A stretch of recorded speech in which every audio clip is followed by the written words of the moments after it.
929 શ્રી કડવા પાટીદાર મહામંડળ બોર્ડિંગમાં રહેતા કેટલાક વિદ્યાર્થીઓ અભ્યાસ માટે તેમને પડતી અડચણો દૂર કરવા માટે એક સારી રહેવા જમવાની સગવડ આપતી સંસ્કારી બોર્ડિંગ ઊભી કરવાનો પ્રશ્ન કડી તાલુકાના ડરણમાં શ્રી રામચંદ્ર જમનાદાસ અમીનના પ્રમુખપદે યોજાયેલી શ્રી કડવા પાટીદાર પરિષદમાં મૂક્યો અને કાર્ય આગળ વધ્યું। 2016થી શ્રી સતીશભાઈ પટેલના પ્રમુખપદે વિઝન 2020 પ્રોજેક્ટનું આહ્વાન કરવામાં આવ્યું। ત્યારબાદ સતીશભાઈની ટીમના પ્રયત્નોથી વિકાસ આગળ વધ્યો। પ્રમુખશ્રીના ઉચ્ચ ને આધુનિક વિચારોના કારણે જૂના ભવનની જગ્યાએ અદ્યતન સુવિધાઓમાંથી સજ્જ નવા બિલ્ડિંગ વિઝન 2020 પ્રોજેક્ટનું નિર્માણ શરૂ થયું, જેના માટે પ્રમુખશ્રીએ સમાજના દાતાશ્રીઓનો સંપર્ક કર્યો અને વખતો વખત જરૂરી દાન મેળવીને 245 રૂમો સાથેના 2 અદ્યતન બિલ્ડિંગનું નિર્માણ પૂર્ણ થયું।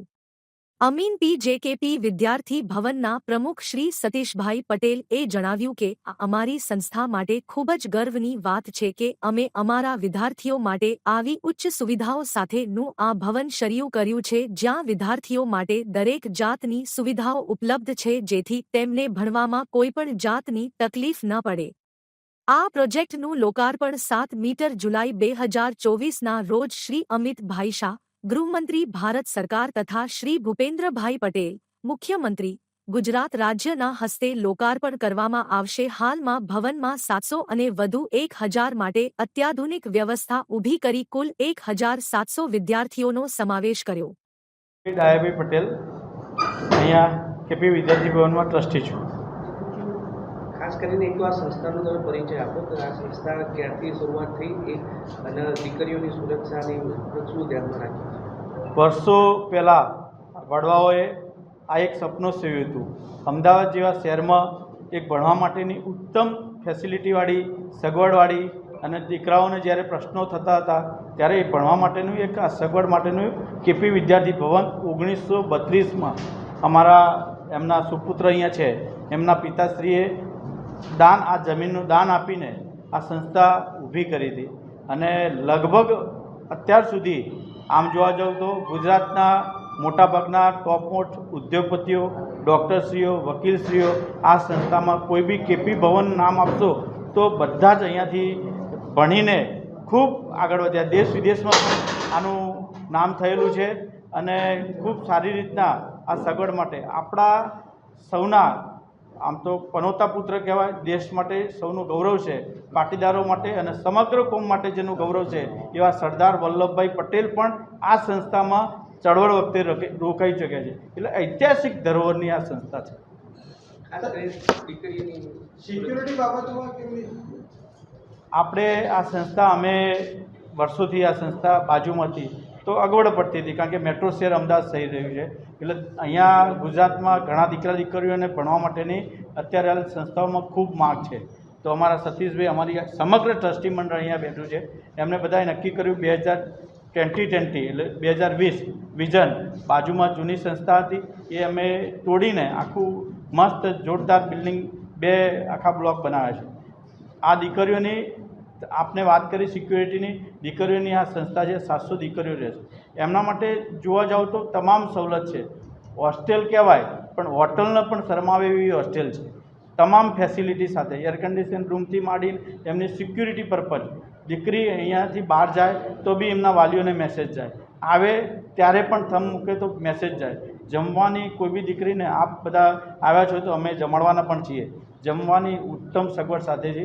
સખત કેપી હોસ્ટેલની અમારા એડમિશન માટે જબરદસ્ત માંગ છે, એટલા માટે બાજુનું 2020 વિઝન અમે પરિપૂર્ણ કરવા આવતીકાલે આપણા માનનીય ગૃહમંત્રી શ્રી ભારત દેશ અને આપણા મુખ્યમંત્રી શ્રી ભૂપેન્દ્રભાઈ પટેલના વરદ હસ્તે લોકાર્પણ કરવા જઈ રહ્યા છીએ। એટલે સુંદર મજાની સગવડ સાથેનું આજે આ બિલ્ડિંગ થઈ રહ્યું છે। આપણા ડૉક્ટરશ્રી અમારા નવા બિલ્ડિંગના દાતાશ્રી છે, એમના પણ મુખ્ય દાતાના અનુસંધાને લઈને આ બિલ્ડિંગ ઊભા થવા જઈ રહ્યું છે। ખાસ કરીને પાટીદાર સમાજના દીકરા દીકરીઓને આપણે કરીએ સર્વ સમાજ આમ જોવા જાવ તો હવે તો માંગ કેવું છે, પહેલાં પાટીદારોની વાત હતી પણ હવે દરેક દીકરા દીકરીઓ એજ્યુકેશનમાં આવી છે, એટલે ભણવા માટેની જ્યારે બધું જ અમારે પરિપૂર્ણ થઈ જાય, સંસ્થામાં જગ્યા હોય તો અમે એવું કોઈ નાત જાતની વિચારો સિવાય પર રહીને ગુજરાતનું શિક્ષણ વધે, ભારત દેશનું શિક્ષણ વધે એવું અમારા બધા ટ્રસ્ટીઓ સતીશભાઈ પ્રમુખશ્રી અમારા વડીલોશ્રીને એક ઈચ્છા છે કે બધા જ ગુજરાતનું એક ખરેખર એજ્યુકેશન સુધીને દેશનો વિકાસ થાય એ અમે સૌએ નક્કી કર્યું. મારું નામ રમેશભાઈ મેઘજીભાઈ પટેલ, મેઘમણી પરિવાર. હું અહીંયા ટ્રસ્ટી છું. આવતીકાલે જે કાર્યક્રમ યોજાવાનો છે લોકાર્પણ સમારોહ બે ભવનનું, શું કહેશો આપ? વિઝન 2020 અમારું જે વિઝન હતું એ અમારું પૂર્ણ થયું છે અને આવતીકાલે રથયાત્રાના દિવસે, પવિત્ર દિવસે જે પ્રસંગ અમારો રાખ્યો છે એમાં શ્રી અમિતભાઈ શાહ, આપણા લાડીલા ગૃહમંત્રી શ્રી અને આપણા લાડીલા CM સાહેબ ભૂપેન્દ્રભાઈ પટેલ પધારવાના છે. એમના હસ્તે લોકાર્પણ રાખવામાં આવેલ છે. આ 2 નવા બ્લોક અમારા નવા ભવન છે, એમાં 1000 છોકરાઓ અને છોકરીઓ ટોટલ રહેશે અને જે અમારું જૂનું ભવન છે એમાં 700 છોકરીઓની કેપેસિટી છે. ખાસ કરીને કેવા પ્રકારની સુવિધા આપણે પૂરી પાડવાની છે? અહીંયા દીકરા અને દીકરીઓ જે અમારા રહે છે એમને સંપૂર્ણ સુવિધા, એર કન્ડિશન રૂમ આપીએ છીએ અમે અને આખા વર્ષની જે અમારા સતીશભાઈ પ્રમુખશ્રીએ કહ્યું એ પ્રમાણે 90,000 રૂપિયા ફી લેવામાં આવે છે અને એમને સંપૂર્ણ ફેસિલિટી અમે આપીએ છીએ. મારું નામ સતીશભાઈ ડાયાભાઈ પટેલ, અમીન PGKP વિદ્યાર્થી ભવન.